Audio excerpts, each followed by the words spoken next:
Operation സിന്ദൂറിലെ ഏറ്റവും പ്രധാനപ്പെട്ട ഒരു നേട്ടമായി കൂടി വിശേഷിപ്പിക്കണം അബ്ദുൾ റൌഫ് അസറിന്റെ കൊലപാതകം. കാരണം ഇന്ത്യയെ ഇത്രയേറെ കാലങ്ങളായി ജെയ്ഷെ മുഹമ്മദ് അടക്കമുള്ള സംഘടനകളുടെ ഒട്ടേറെ ഭീകരാക്രമണങ്ങൾക്ക് ആസൂത്രണം നടത്തിയിരുന്ന മസൂദിന്റെ സഹോദരനെ തന്നെ കൊലപ്പെടുത്താൻ കഴിഞ്ഞത് ഏറ്റവും നിർണായകമായ നേട്ടമാണ്. നമുക്കറിയാം, ചിത്രങ്ങൾ സഹിതമാണ്, തെളിവ് നിരത്തി മാത്രമാണ് ഇന്ത്യ ഓരോ സൈനിക നീക്കവും ലോകത്തോട് വിളിച്ചു പറയുന്നത് എന്നാണ് ഏറ്റവും പ്രധാനപ്പെട്ട കാര്യം. നേരത്തെ പ്രതീഷ് കൈപ്പിളിയും പി ബസന്തും ഒക്കെ സൂചിപ്പിച്ച പോലെ ലാഹോർ അടക്കമുള്ള സംവിധാനങ്ങൾ എങ്ങനെയാണ് പാകിസ്ഥാന്റെ വ്യോമ പ്രതിരോധ സംവിധാനത്തെ നമ്മൾ നിലംപരിശാക്കുന്നത്, അത് പാകിസ്ഥാനി യുവാക്കളുടെ ട്വിറ്ററിലടക്കമുള്ള പോസ്റ്റുകളിലൂടെ വ്യക്തമാകുന്നുണ്ട്.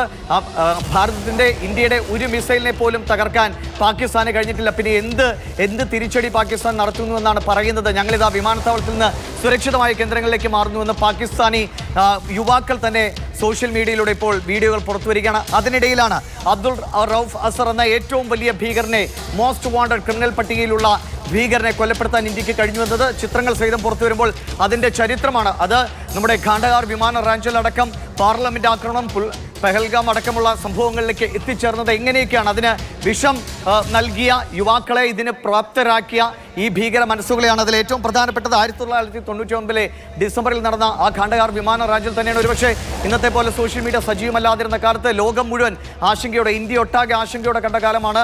നമ്മുടെ ഇത്രയേറെ യാത്രക്കാർ, നിരപരാധികളായ യാത്രക്കാരെ തോക്കിൻ മുനയിൽ വെച്ചുകൊണ്ട് തീവ്രവാദികളെ, ഭീകരവാദികളെ വിട്ടയക്കണം, 30-ലേറെ ഭീകരവാദികളെ വിട്ടയക്കണം, 36 ഭീകരവാദികളെ വിട്ടയക്കണമെന്ന് ലഷ്കർ ഇ തോയ്ബയ്ക്ക് വേണ്ടി, അല്ലെങ്കിൽ ഹഖത്തുൽ മുജാഹിദീൻ എന്ന ഭീകര സംഘടനയുടെ പ്രവർത്തകരായ അവരെ വിട്ടയക്കണമെന്ന് ആവശ്യപ്പെട്ടുകൊണ്ട് തോക്കിൻ മുനയിൽ നിർത്തി ഇന്ത്യയെ സമ്മർദ്ദത്തിലാക്കിയതാണ്. പക്ഷെ അന്ന് നമുക്ക് തീർച്ചയായും 3 ഭീകരരെ വിട്ടയക്കേണ്ടി വന്നു.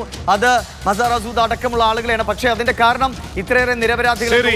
അതാണ് ദിവീഷ് പങ്കുവെച്ച ആ പോയിന്റ്. എത്രത്തോളം മാരക ശേഷിയുള്ള, പ്രഹര ശേഷിയുള്ള ഒരു ക്രിമിനൽ ആയിരുന്നു കൊല്ലപ്പെട്ടത്, ഒരു ടെററാണ്, ഒരു ഭീകരനാണ് കൊല്ലപ്പെട്ടത്.